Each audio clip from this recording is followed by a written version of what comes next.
परम पूज्य गुरुदेव परम वंदनीय माता जी सूक्ष्म रूप से विद्यमान है। नमन करता हूँ, मानव मात्र को प्रणाम करता हूँ दोस्तों।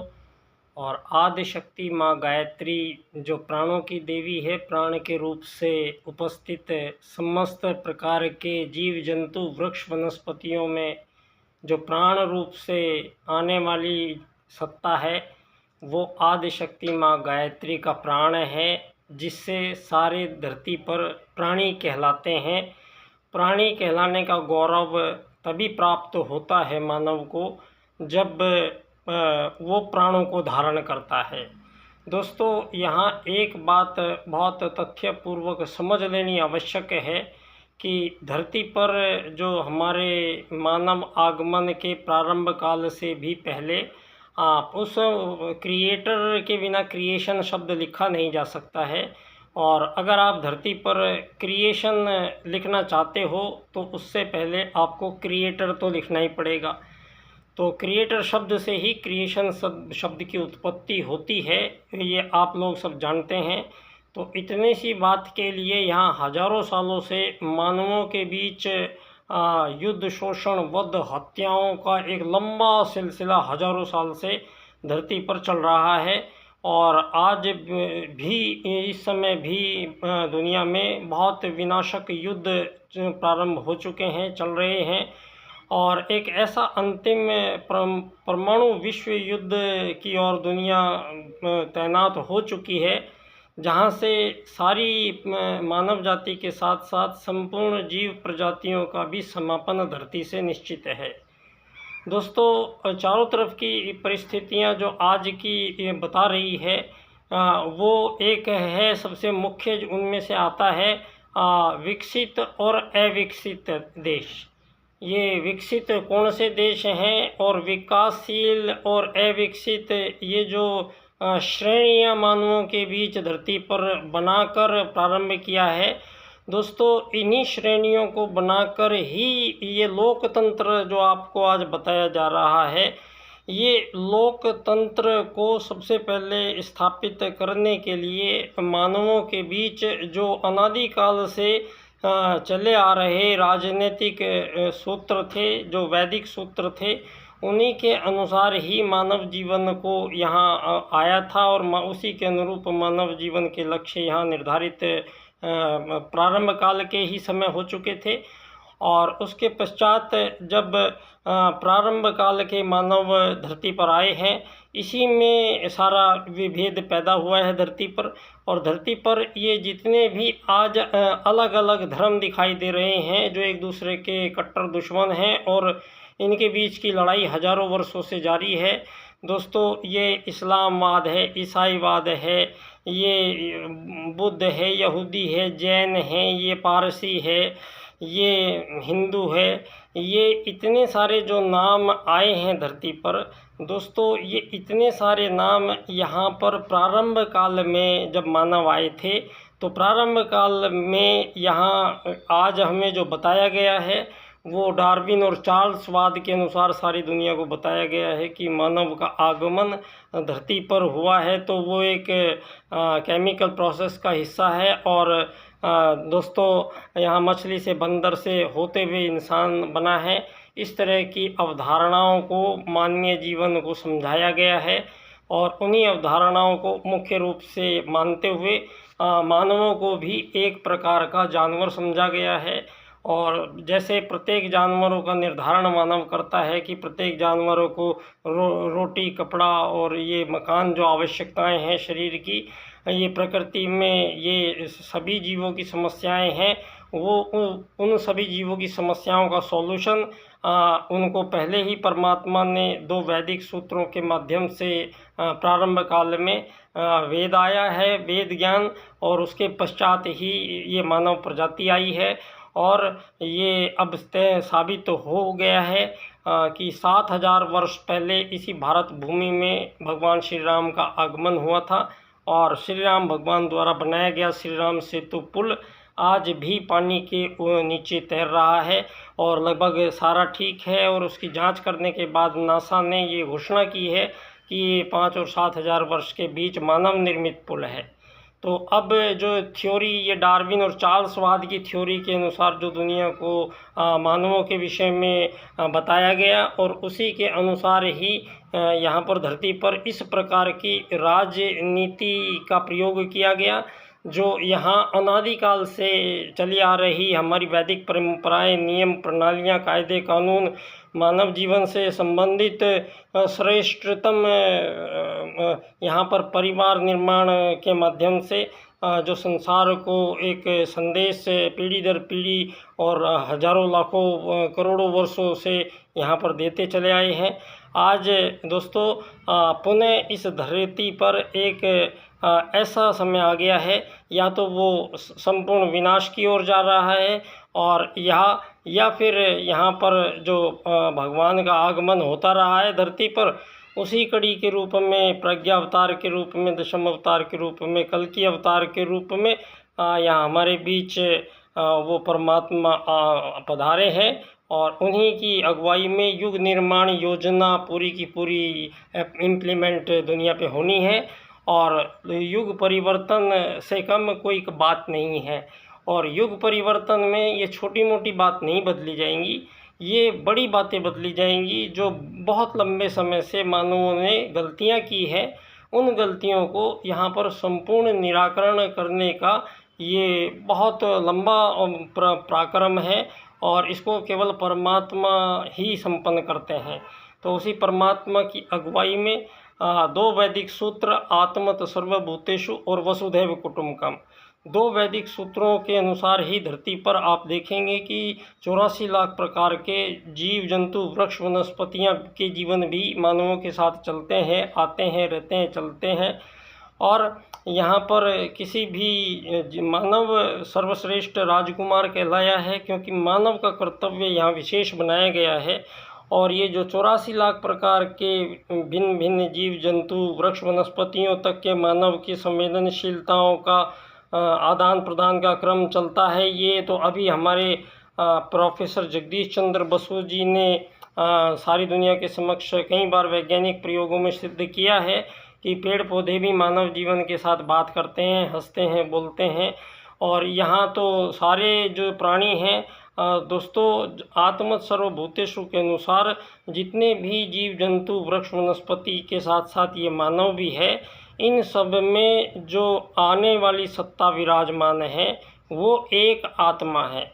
और ये एक जो आत्मा है ये सूक्ष्म परमाणुओं से बनी है, आँखों से दिखाई नहीं देती है। जिस प्रकार से प्राण, आदिशक्ति माँ गायत्री का प्राण आँखों से दिखाई नहीं देता है, और उसी प्रकार से परमात्मा सूक्ष्म है, वो भी हमें आँखों से दिखाई नहीं देता है। तो ये जो तीनों चीज़ें आपको दिखाई नहीं दे रही है, ना परमात्मा दिखाई दे रहा है, ना आत्मा दिखाई दे रही है, और ना आपको प्राण दिखाई दे रहे हैं, और दोनों इन तीनों का जो मिलन है वो यहाँ 84 लाख प्रकार के जितने भी जीव जंतु, वृक्ष, वनस्पति हैं, उन सभी में जो प्रवेश करता है, जिसके पश्चात ये रिसीवर है जो प्राणों को रिसीव करता है।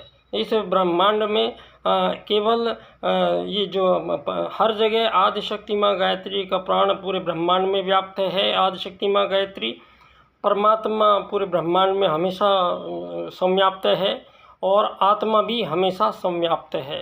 अब इन तीनों के मिलन से यहाँ भांति भांति के शरीरों का निर्माण हुआ है। उन सभी शरीरों में जीवन रूप से जब भी प्रवेश आता है प्राणी, जब उस शरीर में वो आत्मा प्रवेश करती है। तो दोस्तों, इसी बात को हमारे वैदिक सूत्रों ने हमें समझाया था, और इसी के अनुसार यहाँ चिड़िया, तोते, कौवे, हाथी, शेर, बंदर सभी झुंड में रहते हैं, सभी परिवार में रहते हैं, सभी के घर होते हैं, बच्चे, सब बच्चे पैदा करते हैं, अपने बच्चों से सभी प्यार करते हैं, अपने बच्चों की सुरक्षा भी सभी करते हैं, दोनों समय भोजन भी सभी जीवों को बराबर मिलता है। इस बात का जो हमें खुलासा हुआ है। अब दोस्तों, ये जो संपूर्ण युग निर्माण योजना के अंतर्गत आज आप देख सकते होंगे कि वैश्विक स्तर पर एक धर्मतंत्र है और एक है राजतंत्र। तो राजतंत्र में जो राजनीति है, ये राजनीति आज सारी दुनिया के देशों में सबसे ज़्यादा इफ़ेक्ट डालती है, प्रभावशील है, और राजनीति के ही सारी चीज़ों को नियमित कर रही है। यहाँ तक कि आज ये धर्मों के नाम पर जो दुनिया की भर की लड़ाइयाँ चल रही है, इनको नियंत्रित भी राजनीति कर रही है। जबकि धरती पर जो पहली राजनीति आई थी, वो दोस्तों बिल्कुल आज हम विपरीत मार्ग पर चले हैं, क्योंकि मानव जाति के आगमन के संबंध में ही यहाँ पर इतना भ्रम डाला गया है। लेकिन अब ये भ्रम दुनिया के सामने के साफ होता चला जा रहा है और ये साबित है कि मानव आगमन प्रथम भारत में हुआ है और मनु पहले मानव है धरती पर, और मनु का ही पहला परिवार आर्यों का परिवार कहलाया है। और धरती पर केवल आर्यों का ही ये परिवार था जो बड़ा होता गया और आर्यव्रत क्षेत्र बढ़ता चला गया।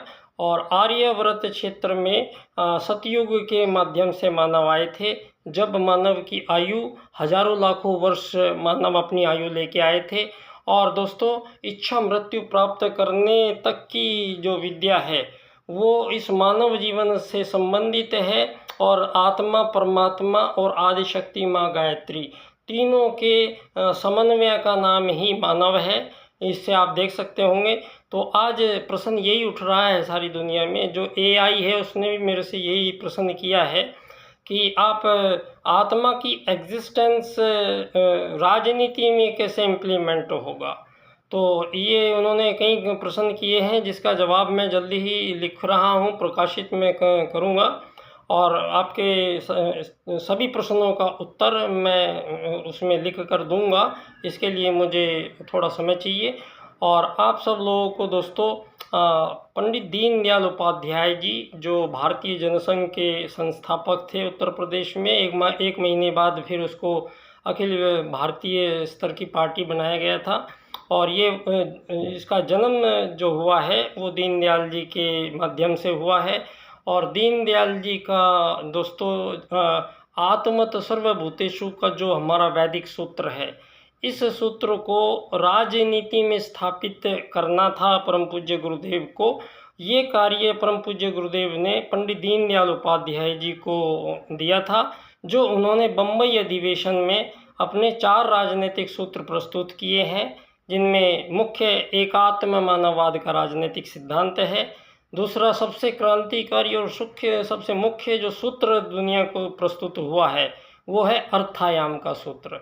अर्थायाम के सूत्र से एक ऐसी दुनिया का निर्माण हो रहा है जहाँ सारी दुनिया में कोई अमीर ही नहीं होगा, ना कोई गरीब ही होगा, ना कोई मालिक ही होगा, ना कोई नौकर ही होगा।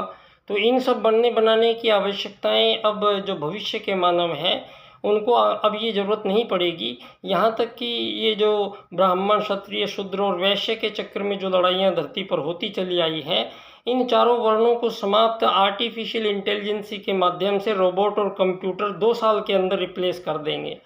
दुनिया भर में जितने भी मानव आज काम कर रहे हैं, इनके सभी कामों को रिप्लेसमेंट आर्टिफिशियल इंटेलिजेंस से 2-3 साल के अंदर कर दिया जाएगा। और सारी दुनिया के सामने 85% जो काम हो रहे हैं मानवों के द्वारा, वो सारे मशीनें करेंगी। तो सबसे पहला सवाल अब जो तुरंत उपस्थित होने वाला है मानव के सामने, वो है कि मानव जाति आखिर धरती पर करेगी क्या। जो यहाँ प्रोसेस चली आ रही है आपकी अमीर गरीब बनाने की, मालिक नौकर बनाने की, इसकी जो आपने मूल रखे गए हैं, ये दोस्तों अमीर आदमी बुद्धिमान लोगों को बनाया गया है। और बुद्धिमान लोग वो कहलाए हैं जो ज़्यादा बातें तुरंत याद रखते थे और जल्दी बोल देते थे। तो ऐसे कुछ अब जितने भी बुद्धिमान लोग हैं, अब उनकी बुद्धिमानी की आवश्यकता नहीं पड़ेगी। और क्योंकि मानव की जितनी जल्दी बुद्धि है, उससे भी तेज बता रहे हैं कंप्यूटर की बुद्धि काम करेगी। तो मानव को अब अपने अस्तित्व को धरती पर बचाए रखने के वजूद से भी जूझना होगा। ये एक प्रश्न और आ गया है धरती के सामने। एक वैश्विक युद्ध आपके सम्मुख है और ये आर्टिफिशियल इंटेलिजेंस, ये एक ऐसी खतरनाक दुनिया का आगमन और निर्माण हो रहा है जिस पर किसी का नियंत्रण नहीं है। तो दोस्तों, इन सब बातों पर परम पूज्य गुरुदेव ने चिंतन पहले ही सब कर लिए गए हैं और इसमें आवश्यकता घबराने की नहीं है। आवश्यकता यहाँ पर जो उनके सूत्र हैं, उन सूत्रों को जो जिसको कार्य जो दिए गए हैं, उन कार्यों को संपन्न करने की है।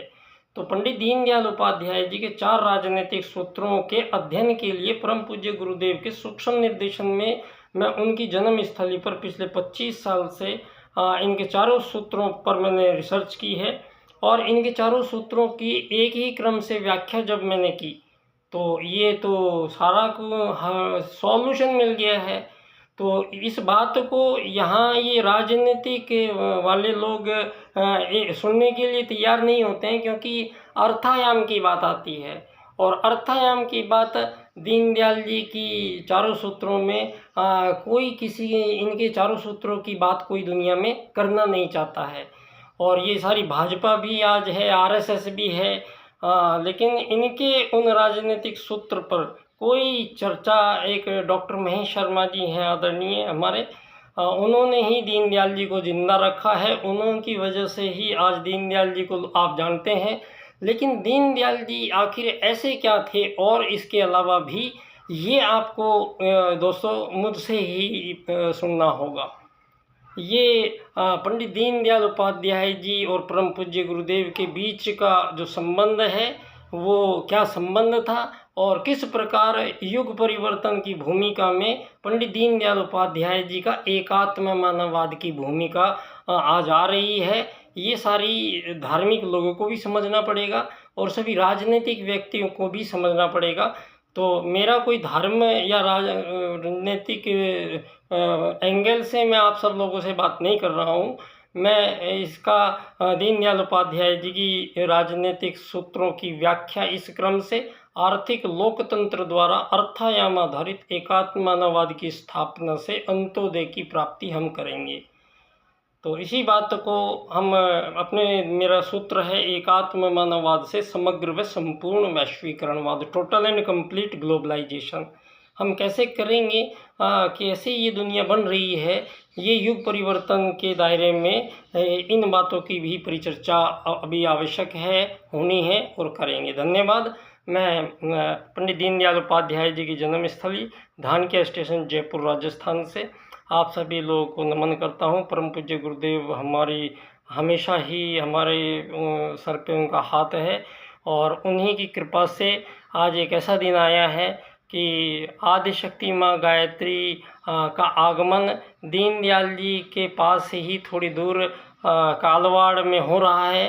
कालवाड़ गायत्री शक्तिपीठ का निर्माण हुआ है दोस्तों। इसी 30 सितंबर को कालवाड़ गायत्री शक्तिपीठ पर आदरणीय डॉक्टर चिन्मय पांड्या जी जो अखिल विश्व गायत्री परिवार के अभी आप उन्हीं के निर्देशन में आप देख सकते होंगे सारी दुनिया में एक ऐसे दिव्य महापुरुष का अवतरण परम पूज्य गुरुदेव ने ये पहले से ही करा लिया है और उन्हीं की हाथों से यहाँ आदिशक्ति माँ गायत्री की मूर्ति की स्थापना होगी। प्राण प्रतिष्ठा समारोह होगा और यज्ञ 5 दिन तक चलेगा। 108 कुंडीय यज्ञ है।